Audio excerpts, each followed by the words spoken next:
ನಾವು ಬಳ್ಳಾರಿಯ ಜಿಲ್ಲಾಸ್ಪತ್ರೆಯಲ್ಲಿ ನಡೆದಂತಹ ಬಾಣಂತಿಯರ ಸಾವಿಗೆ ಸಂಬಂಧಪಟ್ಟ ಹಾಗೆ ಅಂದ್ರೆ 15 ದಿನಗಳ ಅವಧಿಯಲ್ಲಿ 5 ಬಾಣಂತಿಯರು ಸಾವನ್ನಪ್ತಾರೆ. ಮತ್ತೊಮ್ಮೆ ಹೇಳ್ತಾ ಇದ್ದೀನಿ ವೀಕ್ಷಕರೇ, ಮಗು ಹೆತ್ತ ನಂತರ ತಾಯಿ ಸಾಯ್ತಾ ಇದ್ದಾರೆ, ಮಕ್ಕಳು ಸುರಕ್ಷಿತವಾಗಿದ್ದಾರೆ, ಆರೋಗ್ಯವಾಗಿದ್ದಾರೆ. ಯಾಕೀಗೆ? ಕ್ವಶನ್ ಇದು. ಬಾಣಂತಿಯರು ಪ್ರೆಗ್ನೆಂಟು ಅಲ್ಲ, ಡೆಲಿವರಿ ಆದ ನಂತರ ಮಕ್ಕಳು ಸೇಫ್, ಬಾಣಂತಿಯರು ಸಾಯ್ತಾ ಇದ್ದಾರೆ. ಇದು ಡಾಕ್ಟರ್ ತಪ್ಪ ಮತ್ತೊಂದು ತಪ್ಪ ಅಂತೇಳಿ ದೊಡ್ಡ ಚರ್ಚೆ ಆಯಿತು. ಆಗ ನಾವು ಹೇಳಿದ್ವಿ ಡಾಕ್ಟರ್ಗಳ ತಪ್ಪು ಹಿಂಗಾಗತ್ತೆ. ಡಾಕ್ಟರ್ಗಳ ತಪ್ಪಾಗಿದ್ದಿದ್ರೆ ಇವನ್ ಅಲ್ಲಿ ಗರ್ಭಿಣಿ ಇದ್ದಾಗಲೇ ಏನಾದರೂ ಹೆಚ್ಚು ಕಡಿಮೆ ಆಗಬೇಕಾಗಿತ್ತು, ಆಗೋದು ಬೇಡ, ಮಕ್ಕಳಿಗೆ ಏನಾದರೂ ಆಗಬೇಕಾಗಿತ್ತು. ಬಾಣಂತಿಯರೇ ಯಾಕೆ ಆಗ್ತಾ ಇದ್ದಾರೆ? ಅಲ್ಲೊಂದು ಪಾಯಿಂಟ್ ಬರುತ್ತೆ.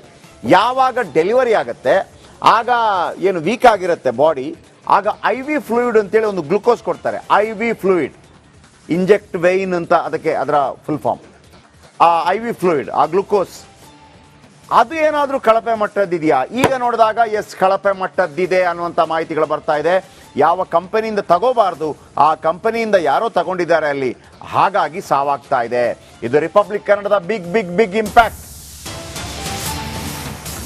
ಬಳ್ಳಾರಿ ಆಸ್ಪತ್ರೆಯಲ್ಲಿ ಬಾಣಂತಿಯರ ಸಾವಿನ ಸರಮಾಲೆ, ಕಳಪೆ ಗುಣಮಟ್ಟದ ಔಷಧಿಯಿಂದ ಬಾಣಂತಿಯರ ಸಾವು ಆರೋಪ. IV ಫ್ಲೂಯಿಡ್, RL ಗ್ಲುಕೋಸ್ ಬಳಸಬಾರದು ಅಂತೇಳಿ ಇದೀಗ ಪ್ರಾಥಮಿಕ ತನಿಖೆಯಿಂದ ಸೂಚನೆ ಕೊಟ್ಟಿದ್ದಾರೆ, ಬಳಸಬೇಡಿ. ರಾಜ್ಯ ವೈದ್ಯಕೀಯ ಸರಬರಾಜು ನಿಗಮದಿಂದ ಆದೇಶ. ಪಶ್ಚಿಮ ಬಂಗಾಳ ಮೂಲದ ಒಂದು ಫಾರ್ಮಾ ಕಂಪನಿಯಿಂದ ಆ ಔಷಧಿಗಳು ಬರ್ತಾ ಇತ್ತು. ತನಿಖಾ ತಂಡದ ವರದಿಯಲ್ಲೂ ಕಳಪೆ ಔಷಧದ ಬಗ್ಗೆ ಉಲ್ಲೇಖವಾಗಿತ್ತು. ನವೆಂಬರ್ 16ರಂದು ಈ ಬಗ್ಗೆ ವರದಿ ಮಾಡಿತ್ತು ರಿಪಬ್ಲಿಕ್ ಕನ್ನಡ. ಕಳಪೆ ಔಷಧಿ ಬಳಕೆಯನ್ನು ಎಕ್ಸ್ಪೋಸ್ ಮಾಡಿದ್ದ ರಿಪಬ್ಲಿಕ್ ಕನ್ನಡ. ಅಂದ್ರೆ IV ಫ್ಲೂಯಿಡ್, ಆ ಗ್ಲೂಕೋಸ್ ಅಂತ ಹೇಳ್ತೀವಲ್ವಾ ಅದು.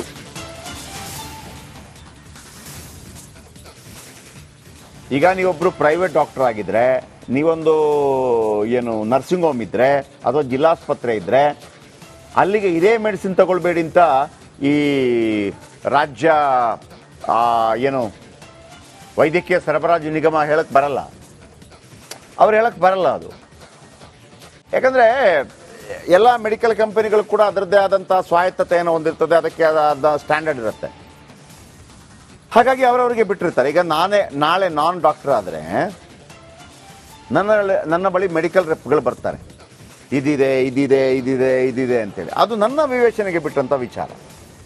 ಅದು ಹೆಂಗೆ ಅಂತಂದರೆ, ಈಗ ಫಾರ್ ಎಕ್ಸಾಂಪಲ್ ಒಂದು ಸುದ್ದಿ ಬರುತ್ತೆ, ನಾನೊಬ್ಬ ಪತ್ರಕರ್ತ ಇದ್ದೀನಿ, ಇಷ್ಟು ವರ್ಷ ಎಕ್ಸ್ಪೀರಿಯನ್ಸ್ ಇದೆ, ನನಗೆ ಈ ಸುದ್ದಿ ತೊಗೊಳ್ಬೋದಾ ತೊಗೊಳ್ಬಾರ್ದಾ, ಚೆನ್ನಾಗಿ ಯಾವ ಆ್ಯಂಗಲಲ್ಲಿ ತಗೋಬೇಕು ನನಗೆ ಗೊತ್ತಿರುತ್ತೆ.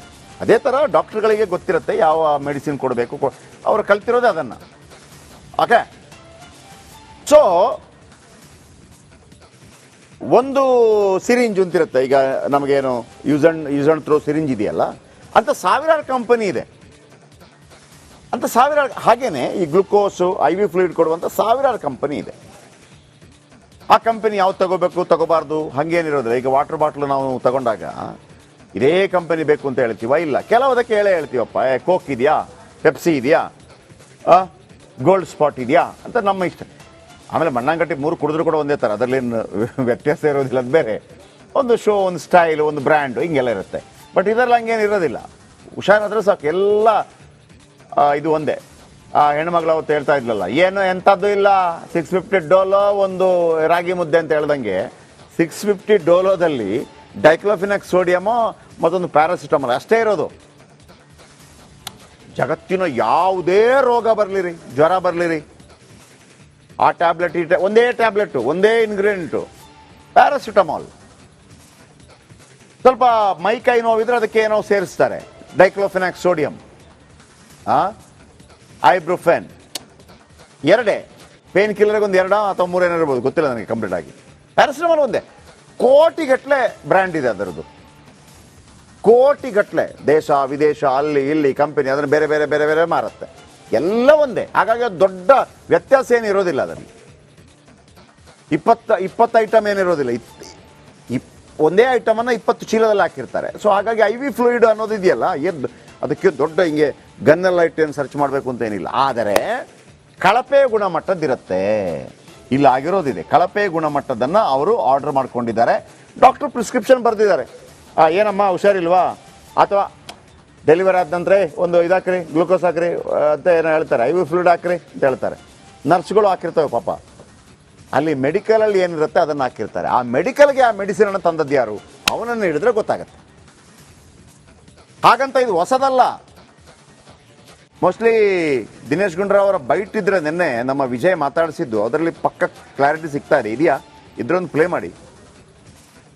ಯಾರು ಫೋನ್ ಇದ್ದಾರಾ?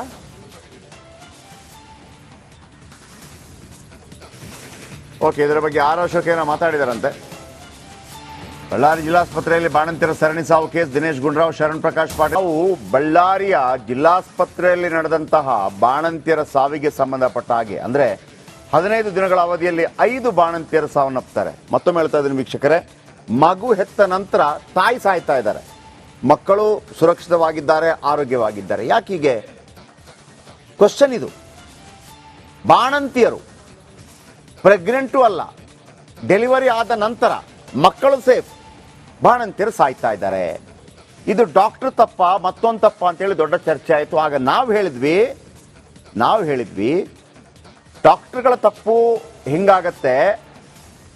ಡಾಕ್ಟರ್ಗಳ ತಪ್ಪಾಗಿದ್ದಿದ್ರೆ ಇವನ್ ಅಲ್ಲಿ ಗರ್ಭಿಣಿ ಇದ್ದಾಗಲೇ ಏನಾದರೂ ಹೆಚ್ಚು ಕಡಿಮೆ ಆಗಬೇಕಾಗಿತ್ತು, ಆಗೋದು ಬೇಡ, ಮಕ್ಕಳಿಗೆ ಏನಾದರೂ ಆಗಬೇಕಾಗಿತ್ತು. ಬಾಣಂತಿಯರೇ ಯಾಕೆ ಆಗ್ತಾ ಇದ್ದಾರೆ? ಅಲ್ಲೊಂದು ಪಾಯಿಂಟ್ ಬರುತ್ತೆ. ಯಾವಾಗ ಡೆಲಿವರಿ ಆಗತ್ತೆ ಆಗ ಏನು ವೀಕ್ ಆಗಿರುತ್ತೆ ಬಾಡಿ, ಆಗ IV ಫ್ಲೂಯಿಡ್ ಅಂತೇಳಿ ಒಂದು ಗ್ಲುಕೋಸ್ ಕೊಡ್ತಾರೆ. IV ಫ್ಲೂಯಿಡ್, ಇಂಜೆಕ್ಟ್ ವೆಯಿನ್ ಅಂತ ಅದಕ್ಕೆ ಅದರ ಫುಲ್ ಫಾರ್ಮ್. ಆ IV ಫ್ಲೂಯಿಡ್, ಆ ಗ್ಲುಕೋಸ್, ಅದು ಏನಾದರೂ ಕಳಪೆ ಮಟ್ಟದ್ದಿದೆಯಾ? ಈಗ ನೋಡಿದಾಗ ಎಸ್, ಕಳಪೆ ಮಟ್ಟದ್ದಿದೆ ಅನ್ನುವಂಥ ಮಾಹಿತಿಗಳು ಬರ್ತಾ ಇದೆ. ಯಾವ ಕಂಪನಿಯಿಂದ ತಗೋಬಾರ್ದು ಆ ಕಂಪನಿಯಿಂದ ಯಾರೋ ತಗೊಂಡಿದ್ದಾರೆ ಅಲ್ಲಿ, ಹಾಗಾಗಿ ಸಾವಾಗ್ತಾ ಇದೆ. ಇದು ರಿಪಬ್ಲಿಕ್ ಕನ್ನಡದ big big big impact. Ballari ಆಸ್ಪತ್ರೆಯಲ್ಲಿ ಬಾಣಂತಿಯರ ಸಾವಿನ ಸರಮಾಲೆ, ಕಳಪೆ ಗುಣಮಟ್ಟದ ಔಷಧಿಯಿಂದ ಬಾಣಂತಿಯರ ಸಾವು ಆರೋಪ. IV ಫ್ಲೂಯಿಡ್, RL ಗ್ಲುಕೋಸ್ ಬಳಸಬಾರದು ಅಂತೇಳಿ ಇದೀಗ ಪ್ರಾಥಮಿಕ ತನಿಖೆಯಿಂದ ಸೂಚನೆ ಕೊಟ್ಟಿದ್ದಾರೆ, ಬಳಸಬೇಡಿ. ರಾಜ್ಯ ವೈದ್ಯಕೀಯ ಸರಬರಾಜು ನಿಗಮದಿಂದ ಆದೇಶ. ಪಶ್ಚಿಮ ಬಂಗಾಳ ಮೂಲದ ಒಂದು ಫಾರ್ಮಾ ಕಂಪನಿಯಿಂದ ಆ ಔಷಧಿಗಳು ಬರ್ತಾ ಇತ್ತು. ತನಿಖಾ ತಂಡದ ವರದಿಯಲ್ಲೂ ಕಳಪೆ ಔಷಧದ ಬಗ್ಗೆ ಉಲ್ಲೇಖವಾಗಿತ್ತು. ನವೆಂಬರ್ 16ರಂದು ಈ ಬಗ್ಗೆ ವರದಿ ಮಾಡಿತ್ತು ರಿಪಬ್ಲಿಕ್ ಕನ್ನಡ. ಕಳಪೆ ಔಷಧಿ ಬಳಕೆಯನ್ನು ಎಕ್ಸ್ಪೋಸ್ ಮಾಡಿದ್ದ ರಿಪಬ್ಲಿಕ್ ಕನ್ನಡ. ಅಂದ್ರೆ IV ಫ್ಲೂಯಿಡ್, ಆ ಗ್ಲೂಕೋಸ್ ಅಂತ ಹೇಳ್ತೀವಲ್ವಾ ಅದು.